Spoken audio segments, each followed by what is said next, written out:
which UNAAQ presents to remember a remarkable human being who was a long-term member for Capricornia in our state, a strong supporter of the UN, and universally known as the father of Medicare. So in honour of Doug, we have this annual event.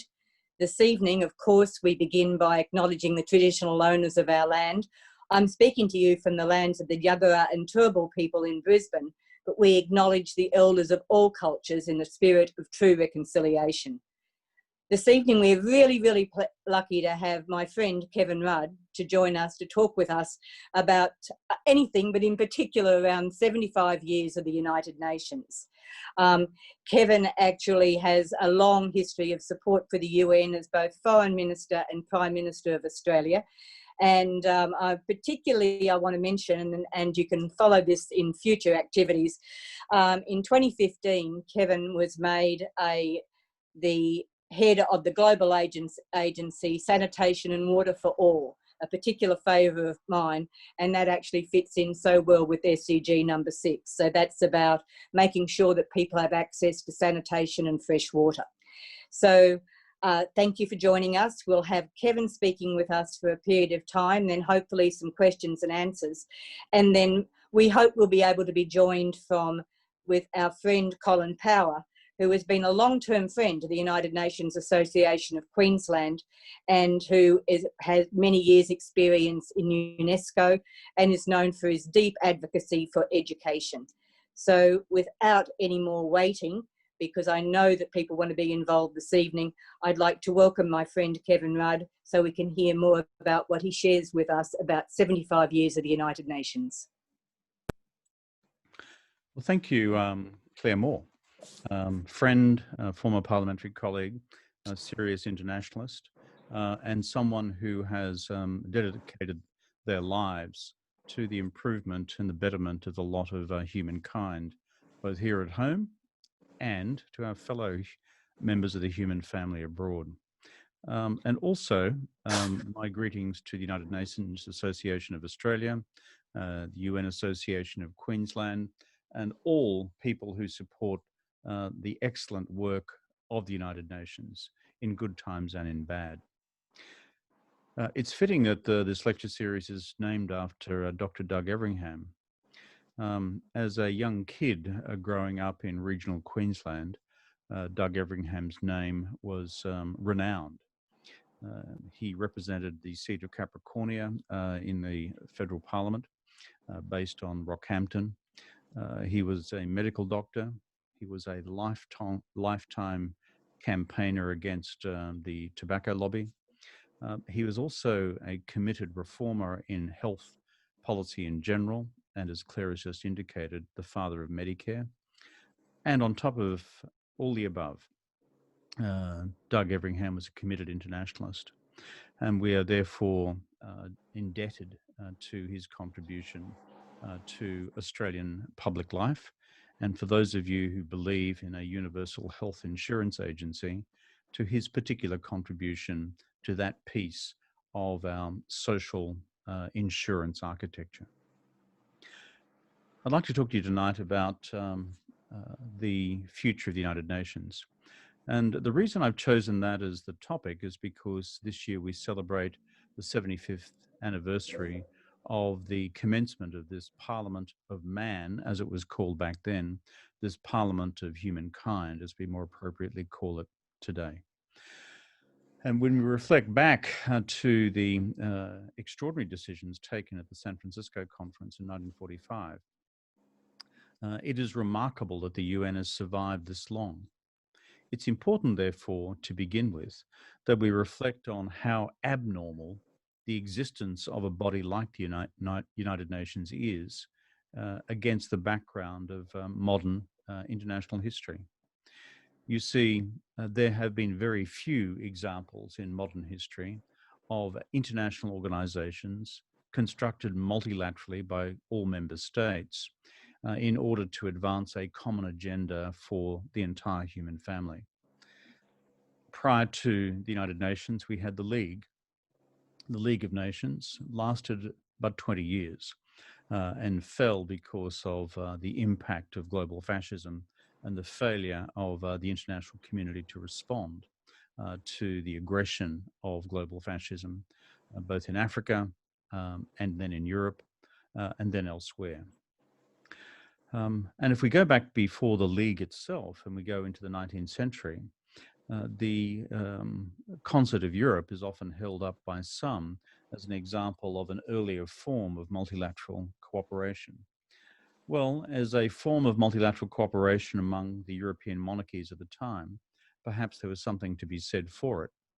But at the same time, Europe was still racked by wars, including the Franco-Prussian War of 1870, the Crimean War of 1854, as well as Europe's general engagement in colonial conquest around the world, meaning that for people living in those countries we now call developing countries, who are on the receiving end of European colonialism, this was not a peaceful century at all.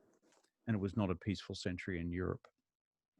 And if we go back before the League and we go back before the Concert of Europe, back into the 18th century, in the 17th century, in the 16th century, and the 500 years the historians normally describe as modern Western history, frankly, there were no institutions of the type that we now have in the United Nations.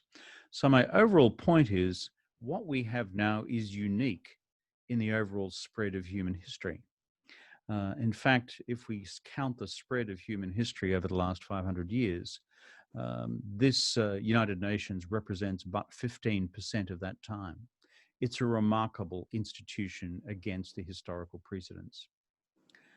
There's a second factor we should bear in mind when we look at the UN's history and its future as well. And that is, in the last 75 years, we have not seen major war between the great powers. Yes, there have been many other wars, for example, in Korea and in Vietnam and in the Middle East on multiple occasions and elsewhere. But in terms of large-scale military carnage of the type that we'd seen in the first half of the 20th century, and that we had seen in every century prior to that in human history, it is remarkable that there has been this continuing peace among the great powers. And we go to the first article of the UN Charter, which calls on the international community through this instrument, that is the creation of the United Nations, to have as its paramount objective the avoidance of the scourge of war. And when we look at the history, despite all the failings, and there have been many, the fact that the great powers have preserved the global peace is a remarkable thing, underpinned by the agency of the United Nations Security Council, underpinned by the agency of the United Nations itself, and the multilateral framework of peace and security that we have established. Yes, there have been other actions of national policy which have been highly relevant in this, but establishing a normative framework under the United Nations whereby the committing of military acts of invasion were outlawed under international law has certainly lessened its currency over the last 3/4 of a century. Prior to that, war was seen as a normal instrument of diplomacy. In fact, von Clausewitz, the pioneer of strategic realism, defined war as the continuation of diplomacy by other means. And with the framing of the UN Charter and its adoption in 1945 and the subsequent history of the United Nations, we have turned that pre-existing convention on its head. And 75 years of global peace is no small thing. Yes, we came close with the Cuban Missile Crisis of 1962. And yes, there is a continuing deterrent effect among the great powers who are in possession of nuclear weapons. These too are empirical realities. But the bottom line is the framework created by the UN in 1945 and the banning of war as a normal act of statecraft and the prohibition of acts of military invasion and the authorization only of the use of military force against other states, either A, in self-defense, or B, as a product of the collective resolve of the United Nations through the Security Council, these have also been materially relevant to the 3/4 of a century of peace between the great powers. Therefore, in this lecture this evening, I want us to reflect on these critical and, as it were, unique contributions of the United Nations over the last 75 years. One, multilateral cooperation on this scale is unique in modern human history. The last 75 years represents the exception, not the norm. Two, the absence of war between the great powers in the last 75 years again represents the exception rather than the norm prior to 1945. And therefore, on top of that, multilateral institutions which have sought to give effect to the normative structure we've established through international law under the aegis of the United Nations have created a different international order. My argument tonight is that this is an order worth preserving. It is an order worth defending. It is an order worth strengthening. And it is always an order worth reforming. Because in the absence of the United Nations, in the absence of the UN-based multilateral system, there is no alternative. My constant refrain when asked about the imperfections of the UN system is to paraphrase Churchill's great phrase on democracy. And that is, democracy, Churchill said, was the worst system of government in the world, except for all the others. And so too with the United Nations, it's the worst system of international governance in the world, except for all the others. And so my core argument this evening is not just, is it a system worth defending, but that we in Australia, as a middle power and one of the co-founders of the United Nations and one of the co-drafters of the UN Charter through then Labor Foreign Minister Bert Evert, we have a particular responsibility under governments both at the centre left and the centre right in this country to put our shoulder to the wheel in ensuring that the United Nations continues in strong and healthy state towards its centenary and beyond. A second point I wanted to emphasise this evening is to go to the question often raised in the Australian political debate about why is the United Nations relevant to Australian national interests. In fact, a binary discussion on this has often been constructed by the conservative side of politics, which says that the United Nations exists out there and it has, therefore, a whole bunch of international bureaucrats seeking to undermine Australia's national sovereignty. That's essentially the conservative meme, which is repeated time and time and time again. And the corollary is this, that somehow Australia would be better if we were not affected by UN/globalist erosions of Australian national sovereignty. Well, let's explore that proposition a little further and ask ourselves this question: why is it in Australia's national interests to be an active member of the UN multilateral system? Reason number one is this. The thing about being a middle power or a small power is that, unlike the great powers in international relations history, we depend on the rules, norms, and institutions of global governance to maximize our security, to maximize our political sovereignty, to maximize our territorial integrity, and to maximize our national economic interests. Great powers have a view, sometimes deluded in my view, that they can prosecute their own national futures in the world based purely on their own national power. That's why they go by the acronym, or should I say by the term great power. Whereas for the rest of us, the idea of simply carving out our future based purely on the basis of Australian political power, diplomatic power, military power, economic power, frankly, is ludicrous.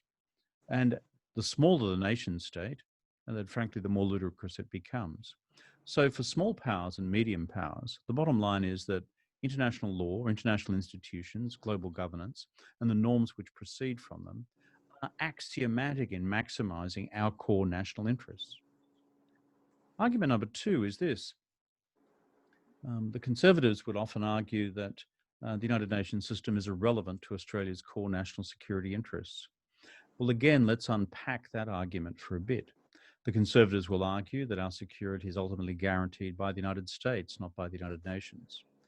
And I say this as a lifelong defender of Australia's alliance with the United States, because I do believe it maximizes our security and maximizes our leverage both in the region and the world if intelligently used and deployed.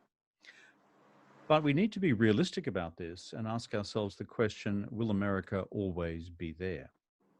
And the core question that we've seen unfold during the period of the Trump presidency and the beginning of the America First campaign and the beginning of this new era, at least within that branch of the United States Republican Party, of American isolationism and of incremental withdrawal from global intervention, is whether in fact the United States in 10, 20, 30 years' time is going to be, through its own domestic body politic, prepared to commit itself militarily abroad in support of the interests of its principal friends and allies.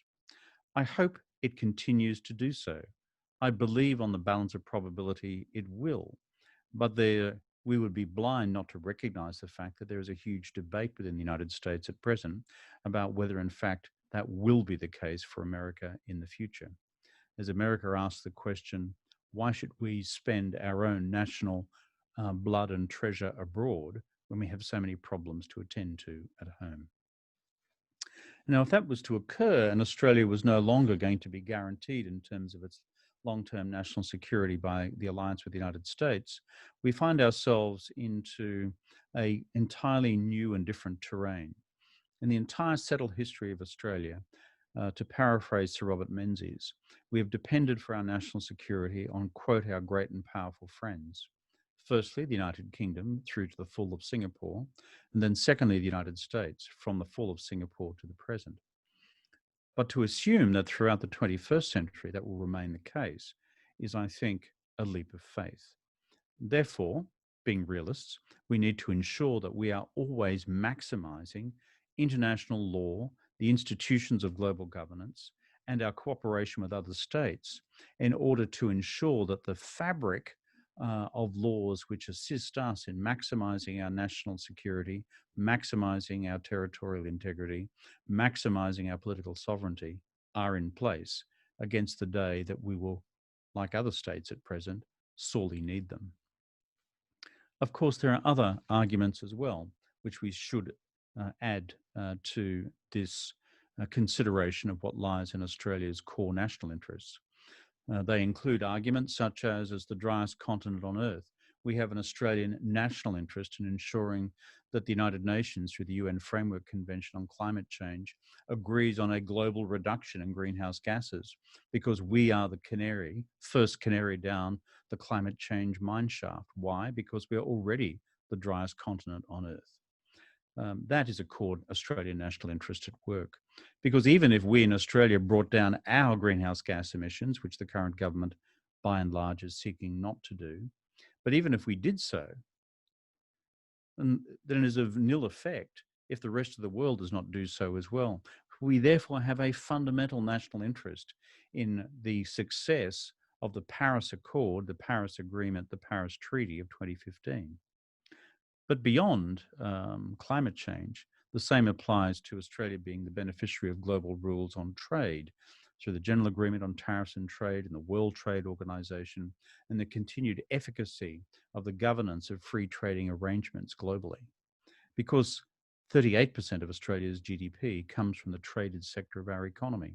And if it was a law of the jungle approach, where only the great powers determine the rules of commercial engagement, we would in the end suffer and suffer badly. We've seen some evidence of that recently. And of course, there are other questions as well. Where would Australia's national interests be if it were not for the United Nations High Commissioner for Refugees? And that is the UNHCR doing work across Asia and across the Middle East to support asylum seekers and refugees in all theatres of the world. Because in the absence of the UNHCR, people will continue to flee to desired countries of their ultimate destination. And that would include countries like Australia, in numbers that we could not possibly nationally sustain. So against all these measures, our national interests are in fact served by being an active member of the United Nations and supporting the UN multilateral system. And therefore, for me, it beggars belief why the conservative side of politics, against any rational policy analysis, could possibly conclude that it is not in our national interest to do so. The bottom line is acting as an effective global internet and international citizen is fundamentally compatible with Australia's national interests, rather than creating this false binary alternative between the two.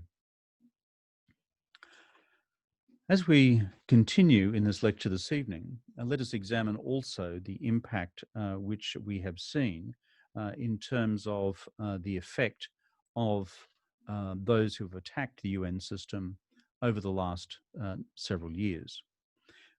This has not just been the United States, although the US has in many respects led the pack. We've seen under the Trump administration decisions by the administration to defund a large number of UN institutions. We've seen decisions by the United States to unilaterally withdraw from various UN bodies, such as the Human Rights Commission, the Human Rights Council, such as the World Health Organization, and, of course, from the United Nations Framework Convention on Climate Change, and the possibility still of withdrawal from the World Trade Organization. For those of us who are passionate about the UN's future and are mindful of the effectiveness of the UN's history, despite the problems and difficulties on the way through, for the founder of the UN system, the United States, given it was the US who convened the countries of the world in San Francisco in 1945 to create this Parliament of Humankind, for the founder to walk away from the system deeply undermines the effectiveness of the institution's future. If there is a change in administration in the United States, I do believe that a Biden administration would seek to rejoin these institutions and to reinvest in the reform of these institutions to make them more effective for the future. Walking away represents no creative or effective alternative for the future. It simply seeks to make a domestic political point. Remaining active within the institutions and prosecuting an activist reform program, that's what makes these institutions more effective in the future. But it would be wrong simply to criticize the United States. Other great powers have also sought to walk around the United Nations system. For example, China's decision to walk around the determination of the Permanent Court of Arbitration on the determination of boundaries within the South China Sea has not helped the overall efficacy of international law within the overall framework of the United Nations system. Similarly, decisions by Russia concerning the territorial integrity of the Ukraine go against the fundamental precepts of the United Nations Charter. In addition to that, in the post-global financial crisis environment, we have seen many states who have, in fact, begun to walk away from their financial commitments to the United Nations. This has been undesirable because unless the United Nations is properly funded through the functions of the Secretariat, but also through the UN specialized agencies, in particular those dealing with universal humanitarian intervention and disaster relief, like the UNHCR, like the World Food Programme, and like UNICEF and others, then the system, the fabric of global governance begins to fall apart. There are therefore many challenges and many assaults on the integrity of the UN system today. Let me conclude my remarks in this lecture by turning back to the question of Australia and what do we now do. I mentioned before in my remarks that Prime Minister Morrison, for reasons best known to himself, decided at the end of last year to launch an attack through a formal speech, I believe at the Lowy Centre, on the evils of globalism. However, when you unpack the speech, it is very much a straw man which he constructs. Because when you look carefully at the speech, how could Prime Minister Morrison be attacking the United Nations system for the future on the grounds that somehow it is undermining Australia's sovereignty? My simple challenge to Prime Minister Morrison is where? Where? What are the examples? Or, as in the United States Republican Party playbook, this is simply a line designed to throw red meat at the Conservative political base in Australia. And furthermore, there is a problem in terms of this particular assault by the current government on the future of the United Nations system, which is this simple consistency of the argument. Because if Prime Minister Morrison last year was arguing that the United Nations was undermining the sovereignty of member states, then how could he turn around in the midst of the COVID crisis and plead for a more powerful World Health Organization capable of dispatching the equivalent of UN weapons inspectors into countries which fail to comply with WHO standards in terms of pandemic management? Too much sovereignty? Not enough sovereignty. Too much intervention? Not enough intervention. I think the argument begins to unravel at that point. But probably the granddaddy of them all was the Conservative assault on Australia's candidature for the United Nations Security Council in 2013-14. As Prime Minister of Australia, I launched that candidature. And despite the fact that the Conservative Party in Australia chose to deny us bipartisan support from the beginning through to the end of that campaign, we prevailed and we won a non-permanent seat on the council. So you would think, on the basis of the argument advanced by the Conservatives, that the United Nations is somehow either irrelevant or worse, undermining Australia's national sovereignty interests, that they would not therefore have occupied the seat on the United Nations Security Council that we bequeathed them after the 2013 election. Well, that didn't happen. In fact, you couldn't keep Foreign Minister Bishop or Prime Minister Abbott away from the UN Security Council, as they used it to prosecute Australia's national interests on the downing of MH17 and the loss, tragically, of a large number of Australian lives. And so again, I go back to this argument. If it is irrelevant or negative as far as Australian sovereignty and national interests are concerned, then why have the Conservatives, when this has become a practical matter in Australian diplomacy, in fact, use the institutions of the United Nations, and in the case of the WHO, ask for those institutions to be empowered even further? It doesn't add up. To conclude, therefore, what should we then do?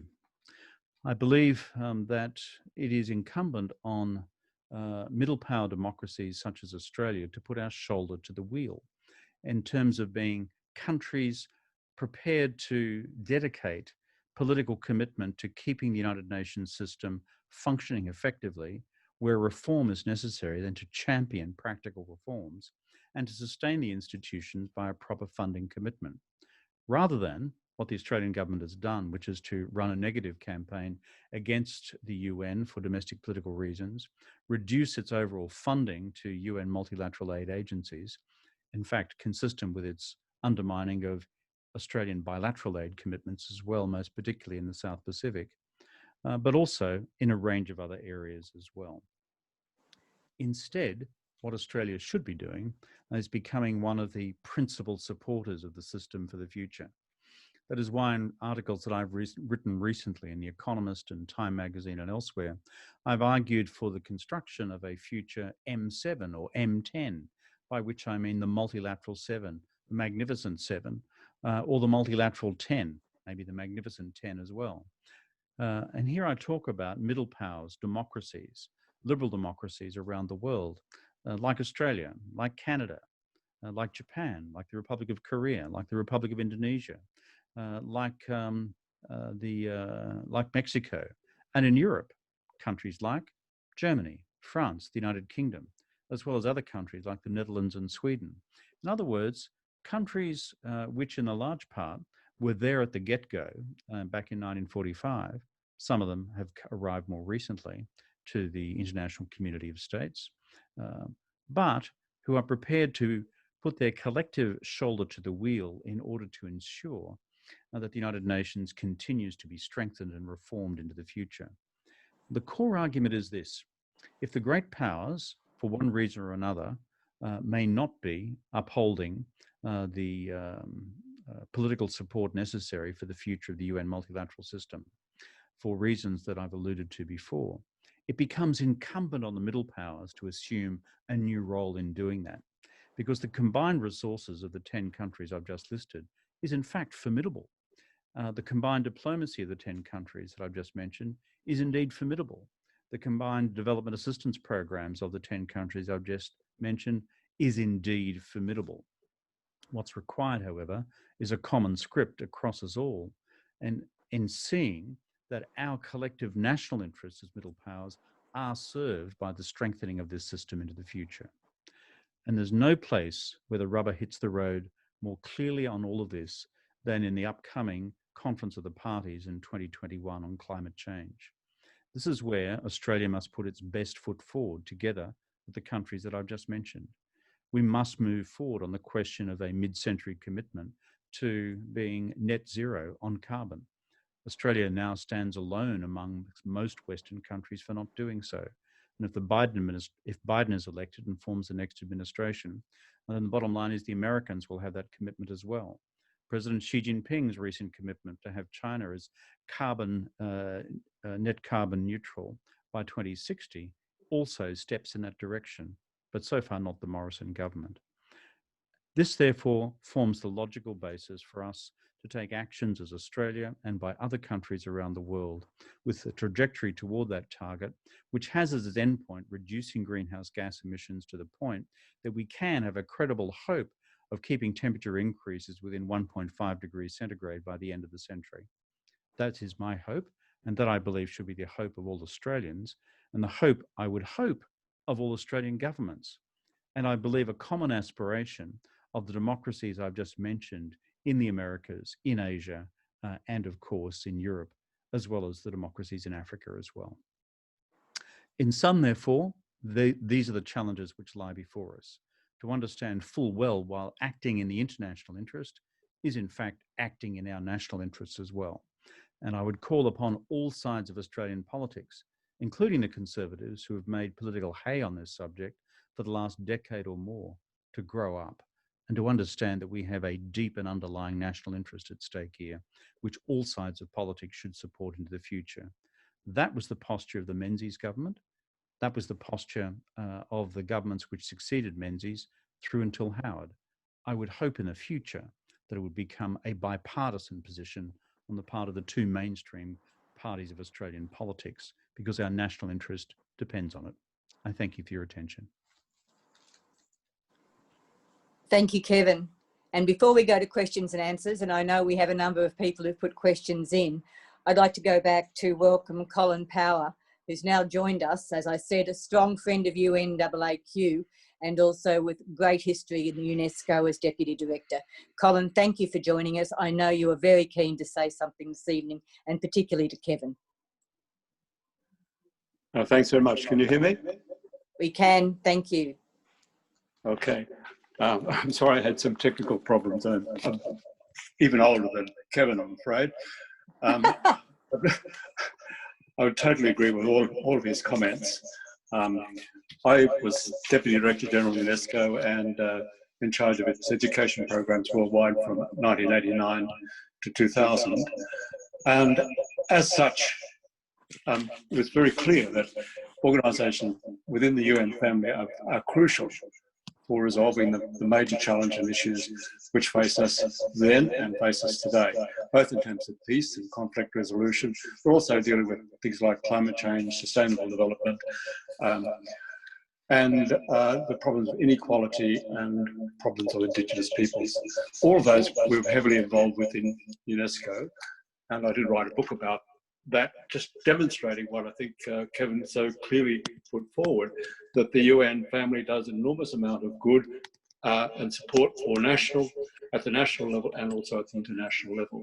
They're crucial, in fact, for resolving not only international issues, but national ones as well. To give a couple of examples, I set up the Education for All program within UNESCO and joined forces with World Bank, UNICEF and UNDP. As a result of that program over the 10-year period, we halved the number of children who were out of school and reduced the absolute number of illiterates by 200 million. It was a problem not only for developing countries, but also for countries like our own, where up to 14% of our young people leaving school without the skills in literacy, numeracy, and other skills needed for effective participation in the workforce. So education for all and literacy programs are just as important for Australia as other countries. And we can learn a great deal from the experience and the research which is being done in other countries, including the United States. While I was there, one of my jobs was to try to get the United States back into UNESCO, because it withdrew in 1986. it was very clear that there are many groups within the United States, in the universities and in the professional organisation, which see the fundamental importance for the United States to be part of the UN family. We're all citizens of the world, whether we like it or not. We all have rights and responsibilities. And so we need to join together as nations to push the cause of human rights, to push action on climate change, to deal with pandemics like the COVID-19 pandemic. We had to deal with, when I was in UNESCO, with HIV/AIDS. We ran an enormous number of very effective programs to deal both with the victims of AIDS, in particular children who'd lost their parents, but also to protect.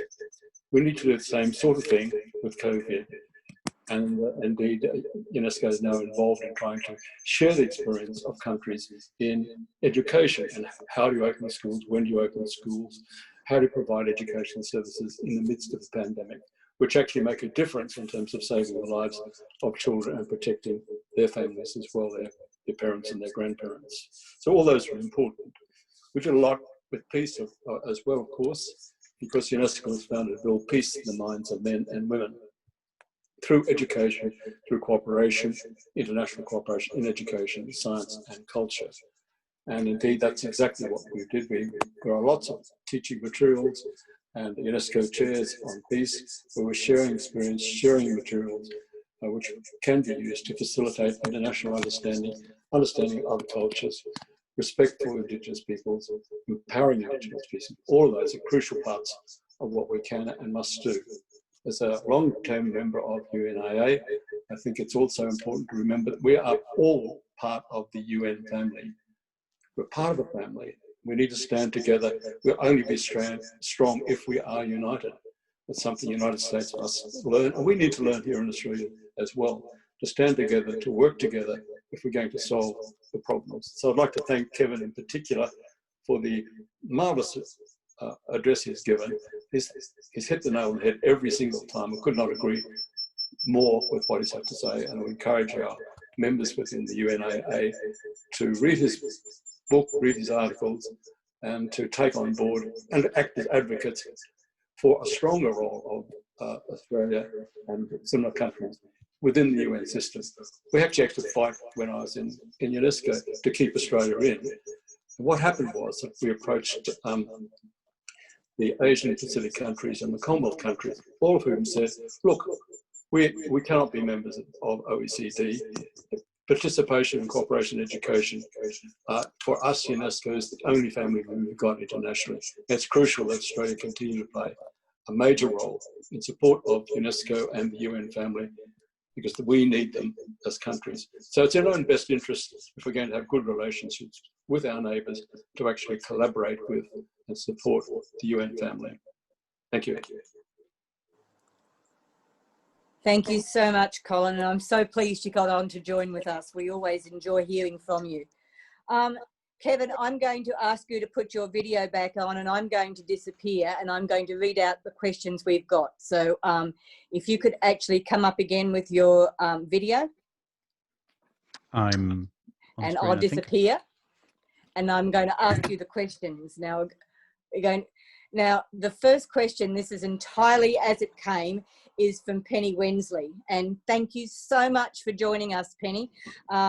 We really, as a previous governor and also as a UN diplomat and a strong representative for Australia at that forum, Penny's question, and I could not agree with it more, Penny, is, and I quote, "It's a sad reflection on both the UN and member states that 75 years on, we've never had a woman as Secretary General. It's long overdue. How can we make sure that the current Secretary General is replaced by a woman?" Over to you, Kevin. Well, as Penny will know, because she was a highly effective permanent representative for Australia in New York, this becomes a matter of two decisions. The relevant grouping within the geographical arrangements of the United Nations, and she knows what they are. Western European and others group, the Asian group, the Latin American group, the African group, and then and the position rotates across those 4 geographical entities. And then secondly, it becomes a decision on the part of the permanent 5, because if there's one single veto of the Secretary General's position from one of the 5, then it's no way Jose. So ultimately, it's a question of this becoming a proposition which is accepted on the part of each of the permanent 5. And I've got to say, I don't think that is the case with all of the permanent 5. And I wouldn't necessarily assume that is the case of, as it were, just the Western 3. I think it's been a problem more general than that. Furthermore, I think once Secretary General Guterres concludes his term at the end of the rotation for the Western European and others group, the rotation will go to Latin America. What I do know about our Latin American friends is that the Latin Americans will have a strong predisposition to choose from any number of strong female candidates. There are so many former heads of government and foreign ministers from across that region who would serve phenomenally well as UN Secretary General. And I don't wish to name any of them because that will cruel their career prospects. But there are many of them. And so I'll leave my comments there. Thank you.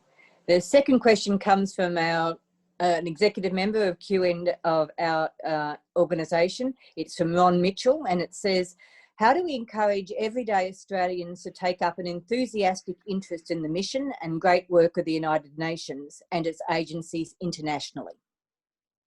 I think one very practical thing that you can do, Ron, and everyone who's listening to this webinar, and the political parties in Australia as well, if you happen to be a member of them, is to find one practical example of where the UN is delivering real life positive programs around the world, materially changing people's lives, and then promoting that through your own personal social media platforms. Or to find the opportunity to bring up Talkback Radio and to talk about it as well. And particularly where there are Australians involved. You see, one of the problems in the United Nations system is that you only hear in the international media about problems in the UN system, most recently on the question of the WHO, the World Health Organization. What you don't hear right now, as we participate in this discussion on this October evening in Australia, is the fact that around the world, there are tens of thousands of UNHCR staff keeping people alive. There are tens of thousands of people working for the World Food Programme, keeping people alive. That's why the Nobel Prize Committee awarded the Peace Prize to the WFP in its decision only last week because of the excellent work it's done. So the key question, I think, is not, another plan for UN reform. I've written a few of those myself. It is getting the message out about the good stuff the UN is actually doing. Given there is often a vested interest on the part of the conservative media in this country to say UN bad, UN waste, UN inefficient, as opposed to UN saving lives. And it does so every day of the week and in huge numbers. Thank you. Now we have a question from John Fowler. With so many recent setbacks to the liberal international order, what do you believe needs to be done by middle powers such as Australia to reinvigorate the energy and trust the UN needs to fulfil its purpose? Well, thank you, John, for that question. What I would do is fuse the idea, which I've been propagating for quite a period of time now, about the multilateral 7 or the multilateral 10, the M7 or the M10, with what the US Democrats are now talking about in terms of the D10, the 10 democracies. Designed to uphold the liberal international order if Biden becomes president. And that's where Australia is always mentioned in dispatches. The question is how willingly or enthusiastically the Morrison government would lend itself to that initiative. And this is not just as it were, a Cold War measure directed against China. It is a positive enterprise on the part of the US Democrats aimed at upholding liberal international order, underpinning values, institutions and norms, such as human freedom, such as freedom of expression, such as the fight against global poverty and sustainable development anchored in the Sustainable Development Goals. Values such as combined global action to ensure that we don't fry the planet.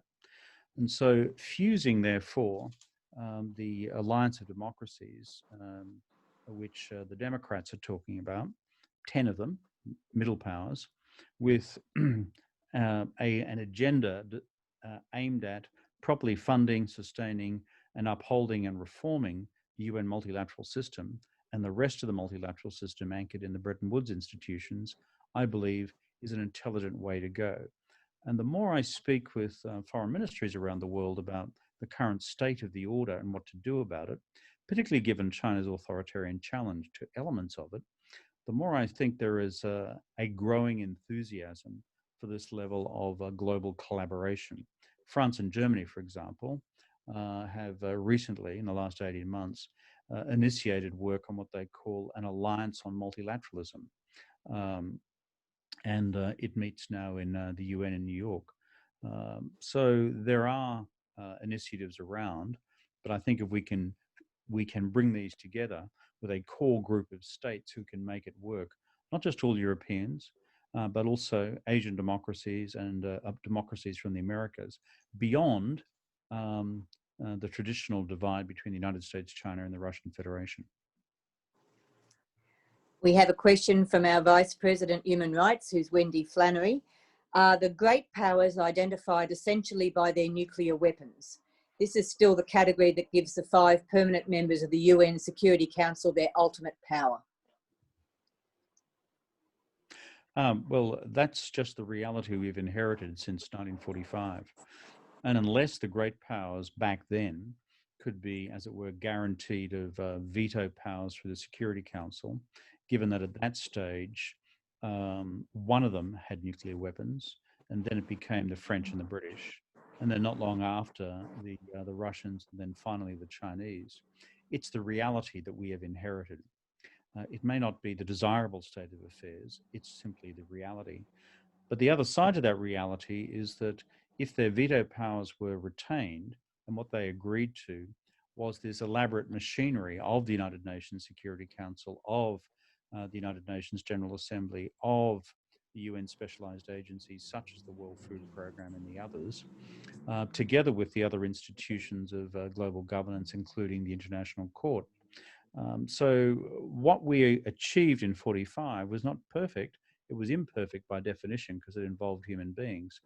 But it was a compromise between the high strategic reality of the great powers demanding a veto for this system that they were going to give birth to, and on the other hand, as robust a system as possible beyond their veto powers. And that's why people like my predecessor, illustrious predecessor, Doc Evatt, when he was Labor Foreign Minister, participating in the negotiations in San Francisco in 45, passionately argued in support of the interests of the middle powers and the small powers against the great powers to trim down the impact of the veto on everything that the UN did. Untidy compromise, but it's what we've got. Our job, rather than to try and redraft the charter, which will end in failure in my judgment, our job is to make the charter work as effectively as it can through the sort of collective efforts from my M7, M10 or D10 that I referred to before. Thanks, Kevin. Kevin, there's a number of other questions which I might send on to you, just in case there may be a chance for your comments back to the people who took the time to answer to put questions to you. It's just because of time. We won't have any more time this evening. So thank you to all the other people who actually put questions in. We have to finish at 7:30, so I'm wanting to actually come back and thank you so much. I know Colin did, but thank you so much, Kevin. We really appreciated your comments. It's been recorded, so I know many people get the chance to have a look at the video later and perhaps even send more questions on to you, because I think it takes time to think through some of the points that you made. But again, Thank you so much for sharing with UNAAQ this evening. Thanks very much, Claire, and to all of our friends in AAQ and the United Nations associations around the world. Good work, stick at it and grow. Thank you.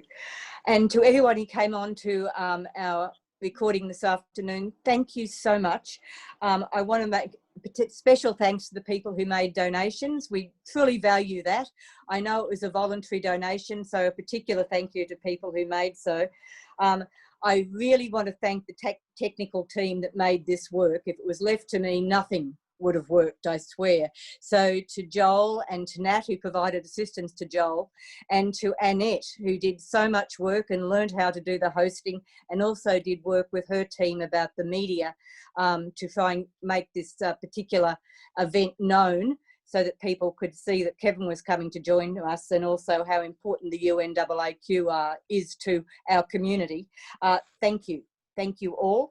I need to actually say that tonight's event is brought to you by the United Nations Association of Australia Queensland branch, United Nations Association Peace and Security Program, and the United Nations Young Professionals Queensland. So they're the people who brought you tonight's event.